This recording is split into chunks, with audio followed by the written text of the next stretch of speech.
Hello friends. तो दोस्तों आपकी सुपर टेट 2000 क्लासेस चल रही हैं और आप सभी लोगों का चल रहा है। तो दोस्तों उसी सीरीज में आपको बताना चाहेंगे कि सुपर टेट का जब आपने सिलेबस देखा था तो उसमें 10 अंक आपके लिखे हुए थे पर्यावरणीय अध्ययन प्लस आपका इसी में साथ में था सोशल साइंस सामाजिक अध्ययन। तो एसएसटी ये दोनों चीज़ें आपकी इसके अंतर्गत आती हैं और इससे आपके 10 अंक के क्वेश्चन पूछे जाएंगे। तो आज हम एक नई सीरीज और स्टार्ट करने जा रहे हैं। आपको पता होगा अन्य सब्जेक्ट के आपके 200 महत्वपूर्ण प्रश्नों की सीरीज अलग चल रही हैं, कुछ आपके थ्योरेटिकल चैप्टर वाइज क्लासेस अलग चल रही हैं और जो अन्य टॉपिक या प्रश्नोत्तर या प्रैक्टिस सेट हो सकते हैं वो अलग चलाए जा रहे हैं। तो आप लोग सभी क्लासेस को बहुत अच्छे से देख रहे होंगे, अपनी पूरी तैयारी साथ में कर रहे होंगे। आज उसी सीरीज में आगे बढ़ते हुए आपको मिलेंगे पर्यावरणीय अध्ययन के बहुत ही इंपॉर्टेंट सिलेक्टेड क्वेश्चंस। आप सभी लोग इन क्लासेस को देखना, आज की इस क्लास को एंड तक जरूर देखिएगा। ये आज का पहला पार्ट है और इसमें भी आपके 200 क्वेश्चंस कराए जाएंगे। अगर आपने पुरानी क्लासेस ना देखी हो तो सुपर टेट 2021 नाम की प्लेलिस्ट बनी हुई है, वहां पर जाकर उन सभी क्लासेस को आप लोग देख सकते हैं। तो चलिए आज के क्वेश्चन नंबर 1 की ओर हम लोग बढ़ते हैं। चैनल को अगर आपने सब्सक्राइब ना किया हो तो जरूर सब्सक्राइब करके बेल आइकन को प्रेस कर दें। पहला क्वेश्चन है, कौन सा अनुच्छेद सार्वभौमिक मानवाधिकार सुनिश्चित करता है? यानी कि सार्वभौमिक पूर्ण रूप से सभी के लिए जो मानवाधिकार सुनिश्चित करता है वो आपका अनुच्छेद नंबर 15 होता है। ये देखिए आपका संविधान से संबंधित क्वेश्चन है और अनुच्छेद से कम एक क्वेश्चन आपका 100% पूछा जाएगा। तो अनुच्छेद 15 कैसा है? सार्वभौमिक मानवाधिकार को सुनिश्चित करने वाला अनुच्छेद होता है। क्वेश्चन नंबर 2 आपके सामने है, 10% नियम किसने दिया था? तो दोस्तों 10% नियम या ऊर्जा का नियम, इस नाम से उष्मा का नियम, इस नाम से इसको जाना जाता है। लिंडमान ने नियम दिया था 1942 में, 10% नियम के नाम से इसको जाना जाता है। लिंडमान ने, लिंडमैन भी कहीं कहीं दिया रहता है, इन्होंने ये नियम दिया था। Question number 3, EIA environmental impact assessment America में कब स्थापित किया गया? तो दोस्तों EIA इन्वायरमेंटल इम्पैक्ट असेसमेंट जो अमेरिका में स्थापित किया गया 1969 1969 में इसको स्थापित किया गया, याद रखिएगा। अगला क्वेश्चन आपके सामने 4th number question, green house प्रभाव की संकल्पना सर्वप्रथम किसने और कब दी? तो दोस्तों ग्रीन हाउस इफेक्ट के बारे में आप सभी लोग जानते होंगे और इसकी अवधारणा जो इसकी कॉन्सेप्ट दी गई थी वो जीन बैप्टिस्टे जोसेफ फ्यूरियर ने 1824 में दी थी। ग्रीन हाउस गैसेस के बारे में आपको बताया गया था जिसमें आपकी CO2 मुख्य रूप से आती है, आप लोगों को याद होगा अच्छे से। और इसके जो जन्मदाता माने जाते जीन बैप्टिस्टे जोसेफ फ्यूरियर हैं, 1824 में इन्होंने सबसे पहले इसकी कॉन्सेप्ट को शुरू किया था। क्वेश्चन नंबर 5, किस स्तर से नीचे जाने पर ओजोन परत में छिद्र की संज्ञा दी जाती है? तो दोस्तों कौन सा एक स्तर होता है? यानी कि आपको पता होगा ओजोन परत की इकाई जो होती है, इसका जो मात्रक होता है वो डॉप्सन होता है। डॉप्सन इकाई इसका मात्रक होता है और उस मात्रक के द्वारा ये मापा जाता है कि कहाँ से कितनी नीचे जाने पर ओजोन परत का जो छिद्र है वो बढ़ गया है। तो जब ये 200 डॉप्सन इकाई को पार कर देता है तो हम मान लेते हैं कि यहाँ पर ओजोन परत में छिद्र हो गया है। सबसे ज़्यादा छिद्र जो है वो आपके दक्षिणी ध्रुव और जो दक्षिणी ध्रुव और उत्तरी ध्रुव में देखने को मिलते हैं। दक्षिणी ध्रुव में आपके नॉर्मली एक छिद्र है और कभी कभी उत्तरी ध्रुव में भी ये छिद्र देखने को मिलता है। तो ये 200 डॉप्सन इकाई पर ये छिद्र माना जाता है। क्वेश्चन नंबर 6, इतिहास में पहली परमाणु दुर्घटना कब और कहां किसके द्वारा की गई थी? तो दोस्तों आपको पता होगा परमाणु जो न्यूक्लियर ब्लास्ट सबसे पहले किया गया था, आपको पता होगा द्वितीय विश्व युद्ध में यह न्यूक्लियर ब्लास्ट किया गया था। और कहां पर?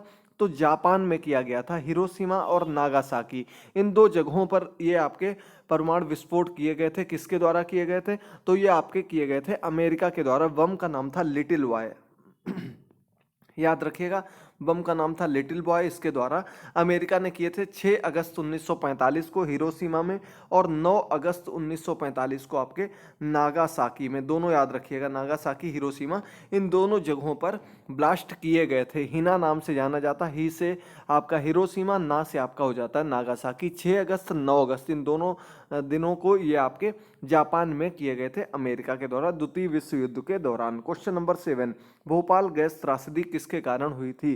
तो दोस्तों भोपाल गैस त्रासदी के बारे में आप लोगों ने जरूर पढ़ा होगा और ये हुई थी मिथाइल आइसोसाइनेट के रिसाव के कारण। ये गैस है बहुत ही खतरनाक थी, मिक के नाम से जाना जाता है और कुछ गलती के कारण मिक गैस में रिसाव हो गया था और इसके रिसाव के कारण बहुत ही भयंकर त्रासदी हो गई थी आपकी। भोपाल गैस त्रासदी के नाम से इसको जाना जाता है, याद रखिएगा। चलिए आगे बढ़ते हैं अगले क्वेश्चन पर।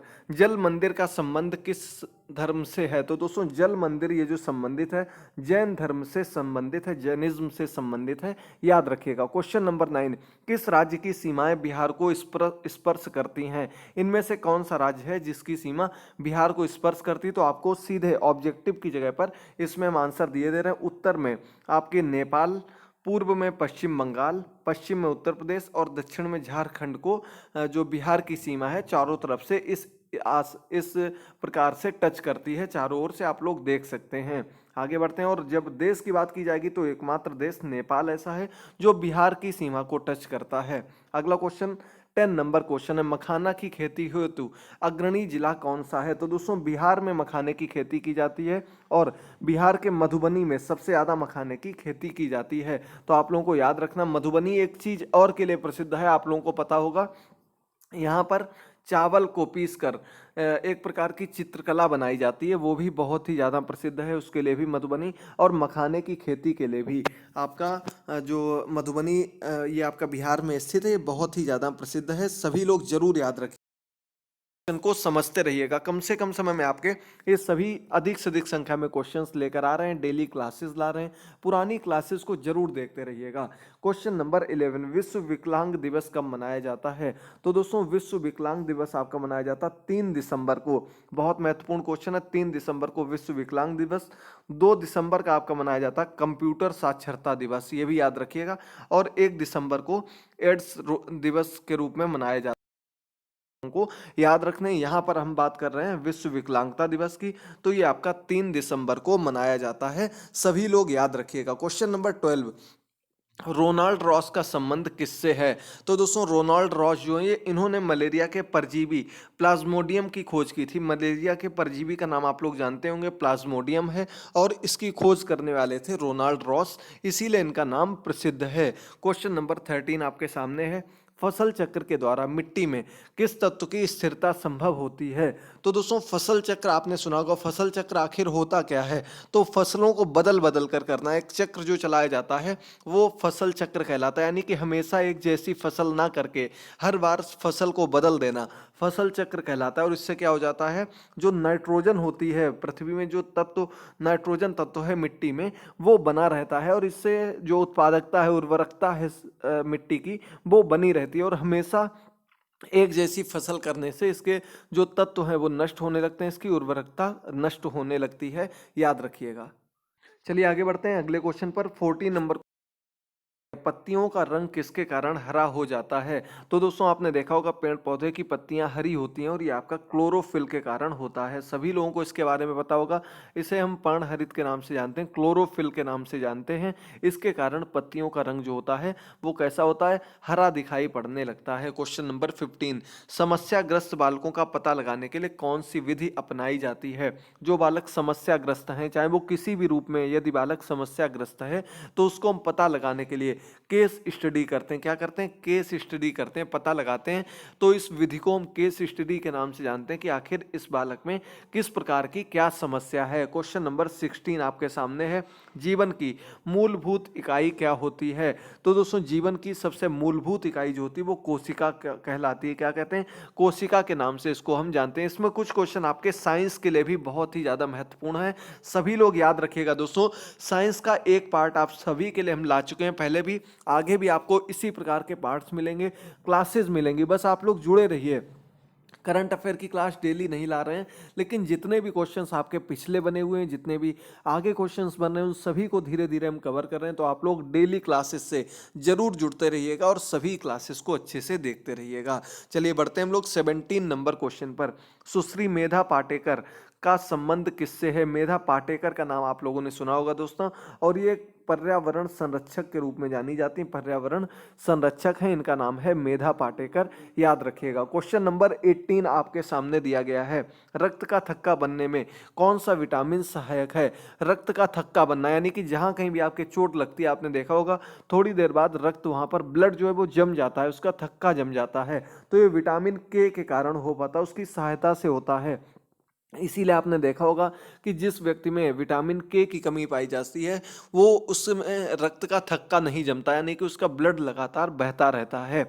ये बात आप लोगों को याद रखनी है। अगला क्वेश्चन 19 नंबर क्वेश्चन है, पर्यावरण शिक्षण की प्रभावशाली विधि कौन सी होती है? तो दोस्तों जब हम बात करते हैं पर्यावरण अध्ययन की, तो पर्यावरण अध्ययन की अलग अलग विधियां सबसे ज्यादा महत्वपूर्ण मानी जाती हैं, जिसमें एक आपकी ऑप्शन में जो दिए रहते हैं उनमें से ही चूज करना होता है। प्रयोगशाला विधि हो गई, दूसरी बात करेंगे तो आपकी प्रोजेक्ट विधि भी बहुत ही ज़्यादा महत्वपूर्ण मानी जाती है, करके सीखने को जो प्रेरित करे ऐसी विधि, और भ्रमण के द्वारा जिसमें अधिक बल दिया जाए। ये सभी विधियां आपके पर्यावरण शिक्षण के लिए सबसे उपयुक्त उपयोगी विधियां मानी जाती हैं। अगला क्वेश्चन यहां से आपका 100% एक क्वेश्चन मिलेगा परिवर्तन से साइंस में। दूध से दही बनना कौन सा परिवर्तन है? तो दोस्तों दूध से दही परिवर्तित हो जाना एक प्रकार का आपका रासायनिक परिवर्तन होता है। याद रखिएगा कैसा रासायनिक परिवर्तन कहलाता है।